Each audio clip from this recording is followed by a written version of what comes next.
Hi, everyone. Welcome back to English with Emily. Today, we are going to talk about something very close to the heart, something many English learners struggle with quietly, and that is how to build confidence in English, step by step, in a gentle and realistic way.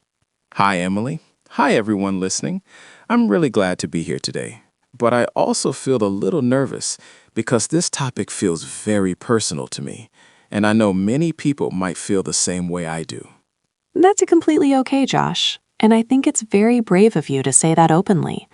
Confidence is not only about language skills, it's also about feelings, fear, and how we see ourselves when we speak. Yes. When I think about confidence in English, I feel a mix of emotions. Sometimes I feel hopeful and excited, but other times I feel shy and unsure, especially when I have to speak in front of other people. Can you tell us more about that feeling? What happens inside you when you want to speak English but feel afraid? Usually, I know some words in my head. I understand grammar. I practice alone. But when I open my mouth to speak, my mind suddenly becomes empty, and I start thinking, what if I say it wrong? Or what if people don't understand me? And then I just stop talking. That sounds very familiar, and I think many listeners are nodding right now because they feel the same way. When I was learning another language, I also felt afraid of making mistakes and sounding strange. Really? It's hard to imagine you feeling that way because you sound so calm and confident now. Oh, yes, I was very shy before. I remember one time I practiced a sentence many times at home, but when I tried to say it in real life, I made a small grammar mistake and felt embarrassed for the whole day. I know that feeling. It stays in your mind for hours, maybe even days, and you replay the mistake again and again. Exactly. But over time, I learned something important. Mistakes are not your enemy. Silence is. When we stay silent because of fear, we don't grow. That sentence really touches me because I think I stayed silent for many years, not because I didn't know English, but because I was afraid of being judged. And that fear is very human. We all want to look good in front of others. But confidence does not come from being perfect. It comes from taking small, brave actions, even when your voice shakes. I remember the first time I spoke English in front of a group. My hands were cold, my heart was beating fast, and my voice was not strong. But after I finished, I felt proud of myself, even though I made mistakes. That feeling of pride is very important. Confidence grows after action, not before action. Many learners wait to feel ready, but you feel ready after you try. So if someone is listening now and feels shy, what is the first small step they can take without feeling too much pressure? Start very small. You don't need to give a big presentation. You can speak one sentence in English every day.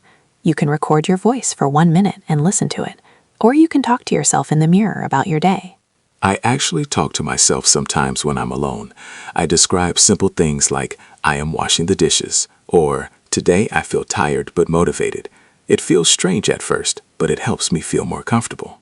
That is a wonderful habit. When you speak alone, there is no judgment and no fear. You create a safe space for yourself, and that safety slowly turns into confidence. Another problem I have is comparing myself to fluent speakers online.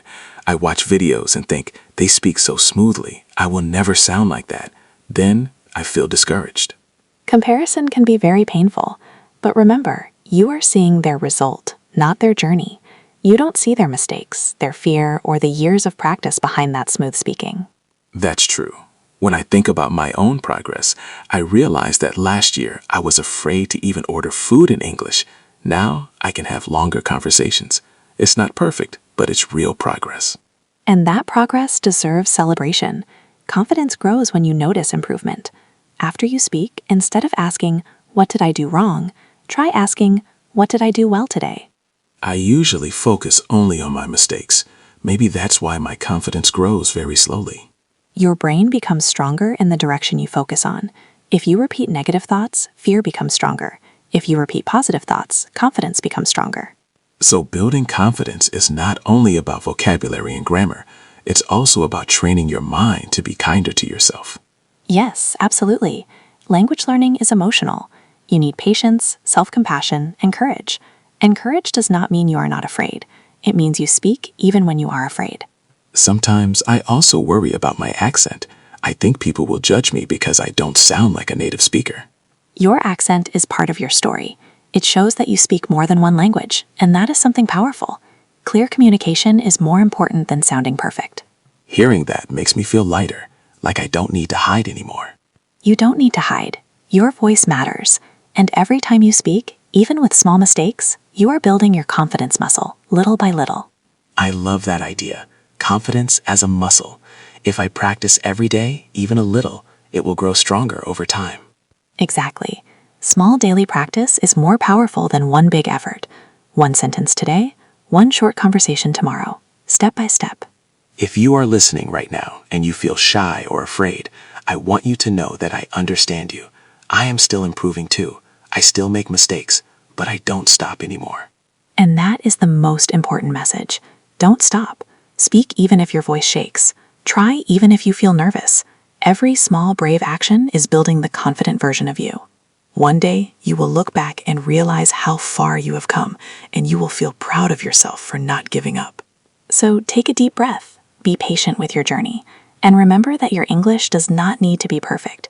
It just needs to be brave. Thank you for spending this time with us. We hope you feel calmer, stronger, and a little more confident than before. Keep practicing, keep believing in yourself, and never forget that your voice matters, and the world deserves to hear it.